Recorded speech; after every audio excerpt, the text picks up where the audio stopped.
Tonight, Apple announces 2 new phones and 2 new watches. Plus, Microsoft might be close to buying Minecraft. And Facebook video might be catching up to YouTube. Tech News Tonight is next. This is TWiT.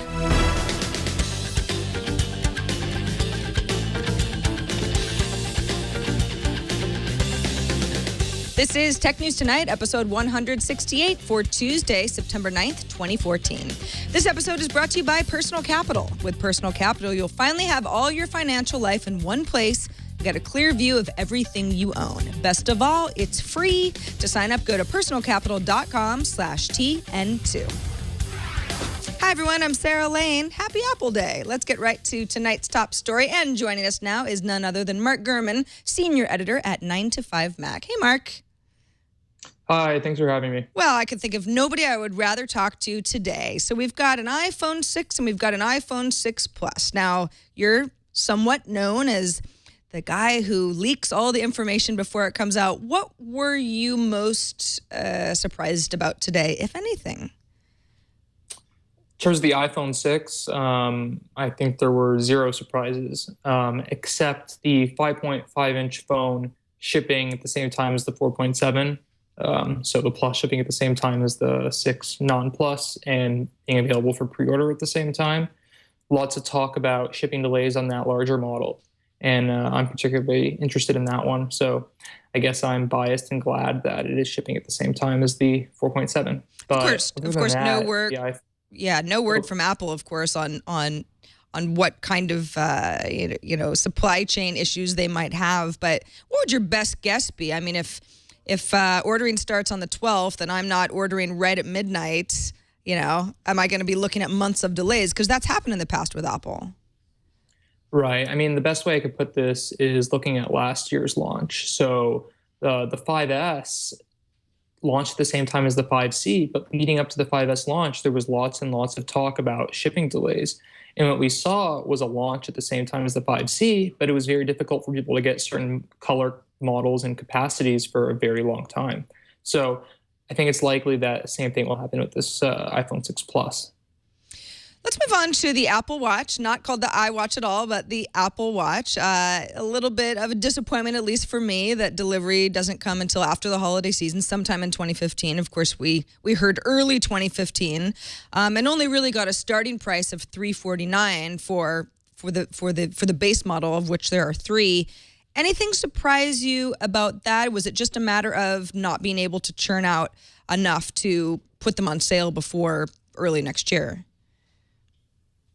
Well, in terms of the feature set, I think everything that I was expecting was announced, and I don't think the early 2015 launch is that surprising. What I am a bit surprised about is how this is being so angled at being a watch, like literally a watch with a digital Apple twist on it.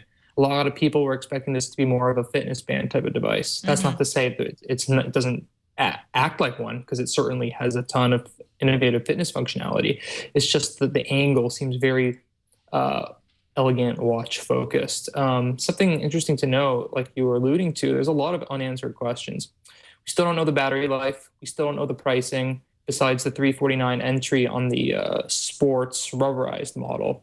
We don't know exactly in 2015 when it will ship. Another big thing is they didn't even let anyone play with the watch. They just, put screenshots on it and let people hold the hardware. So I think they're running a bit behind on the software side of things. So I think it'll be some time until we see that all polished out, and maybe it'll look a bit different at launch. Seems really polarizing, at least from the people in our industry that I was following as we were covering the event live here at TWiT.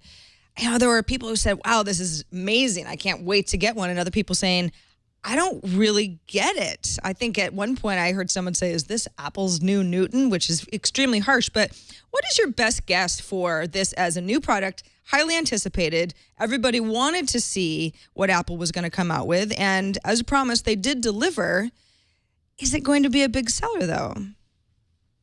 It's a very good question. I mean, I think this could go one or two ways. I think it'll be successful regardless. It could either be a smash hit, especially the lower price sports model, or it could be something that's extraordinarily niche, like the Mac Pro or some of the higher end Macs. Will it sell like an iPhone or like an iPod?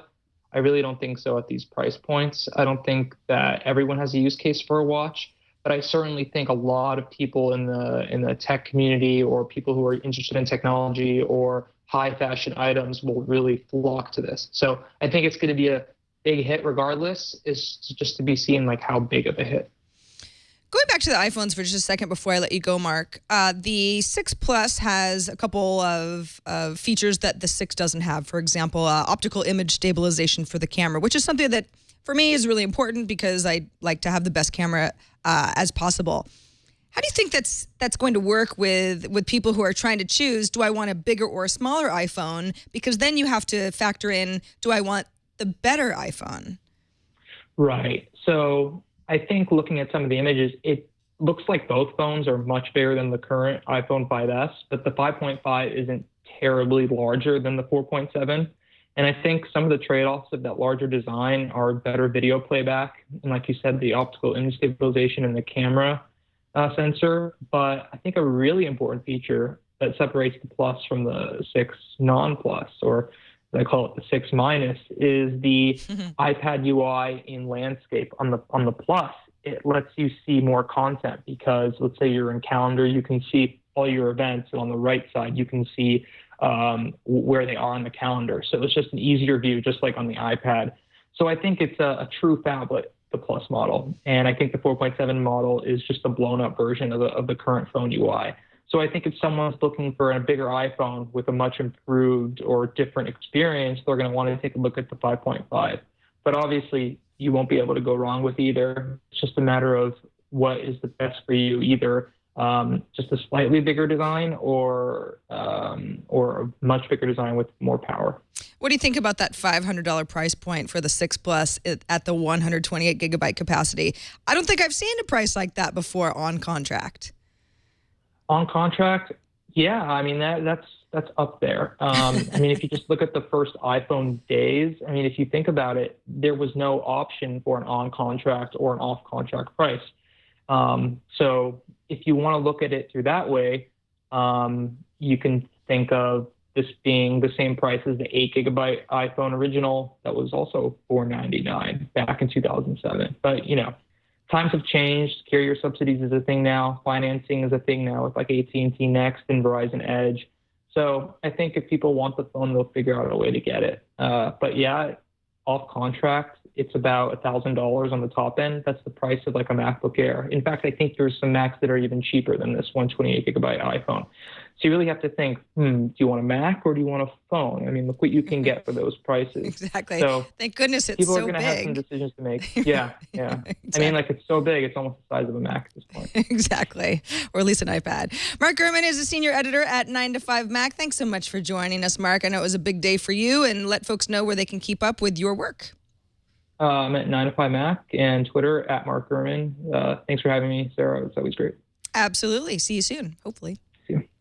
All right, let's move on. Before we get to the rest of our news feed, we want to share a free and secure tool with you. It's called Personal Capital, and it helps you grow your wealth. You want to be wealthier, don't you? Yeah, there's some barriers, though. It's hard to keep track of your stocks and your bank accounts, and if you're like me, you've got multiple logins, and it kind of feels like a mess. Or you can have somebody manage it for you, and then you have to pay that person because they're not going to do it for free. Well, Personal Capital brings all of your accounts and assets onto a single screen on your computer, your phone, your tablet with intuitive real-time graphs. Personal Capital has an award-winning watch app. Well, it's not the watch that we saw today, but you can download it in the Google Play Store that seamlessly integrates with Personal Capital for all you Android people on Android devices, provides users with relevant and timely updates on their finances. Personal Capital shows you how much you're overpaying in fees. Often, it's really surprising. At one point, I was paying hundreds of dollars per month in my 401ks. I am not kidding. You want to reduce those fees, right? That's what Personal Capital does. Plus, it gives you tailored advice on optimizing your investment. Signing up takes just a minute, and it'll pay you back in big dividends. Personal Capital gives you clarity and transparency so you can make better investment decisions right now. To set up your free account, go to personalcapital.com/TNT. TN2. That's TN and the number 2. Personal Capital is free, and it's the smart way to grow your money. And we thank Personal Capital for their support of Tech News Tonight. All right, let's get into the rest of the news in tonight's tech feed. The Wall Street Journal is reporting that Microsoft is in serious discussions to buy Mojang AB. That's the Swedish company that makes the video game Minecraft. The Wall Street Journal is citing an anonymous person with knowledge of the matter who also said the deal was worth $2 billion and could be signed as early as this week. Both Microsoft and Mojang declined to comment. However, Mojang CEO Marcus Persson has turned down outside investment in the past and is known for his stance against big corporations, including Microsoft. He's even tweeted about them. But Minecraft would be a potential big money property as a Microsoft property. The game has sold more than 50 million copies since its 2009 release and earned more than $100 million just in profits last year. Microsoft CEO Satya Nadella has said that Microsoft views video games as a way to expand the company's footholds in PCs and mobile phones. Back in July, called gaming the, quote, single biggest digital life category, measured in both time and money spent in a mobile-first world. Sounds like a pretty good match made in heaven. Mojang employs around 40 people in Stockholm, Sweden. By comparison, Zynga has around 3,000 employees and had a $37 million loss last year on $873 million in revenue. So, yeah, I can see where Microsoft would think that Minecraft was pretty valuable indeed. Moving on to Facebook news now. The company is getting serious about auto-playing videos that users pass along, and also videos that advertisers pay to be seen. The company set up a system to encourage video distribution to its very large user base, and Recode reports that if successful, it could really be a true YouTube competitor going forward. Facebook reports that organic video views, those are videos that your friends share, have been growing 50% from May through July. The company says it's now doing 1 billion video views per day. Part of that is auto-playing videos, which Facebook finally started rolling out. And it also changed its algorithm to start showing more videos to people who like videos. Here's the interesting thing about liking a video. It's just watching a portion of the clip. Facebook doesn't say how long you need to watch that clip to constitute a like. Facebook also says it'll be offering more advertisers autoplay abilities and will put more emphasis on view counts. Very YouTube-like of you, Facebook. Snapchat announced today that it had settled out of court with Reggie Brown, the Snapchat founder's college friend, who claimed to have invented the app's trademark disappearing messages, also known as ephemeral messages.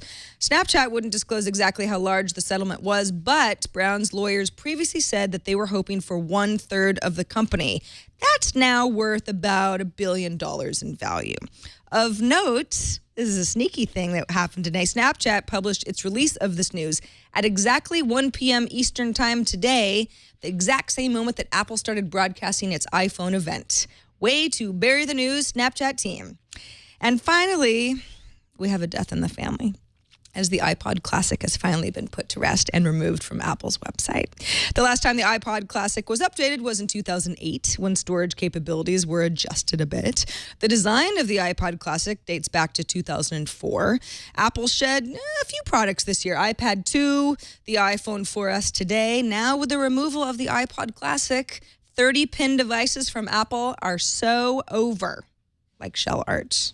I don't know. It's a Portlandia joke for a few of you, 3 of you that are watching right now. That's it for this edition of Tech News Tonight. It's been a very long day. Subscribe to the show at twit.tv/TN2 and do write us with feedback at TN2@twit.tv. Don't miss Tech News Today, back at its normal time tomorrow and every weekday at 10 a.m. Pacific, 1 p.m. Eastern. See you then. I'm Sarah Lane, and thanks for watching. Bandwidth for Tech News Tonight is brought to you by CashFly.com.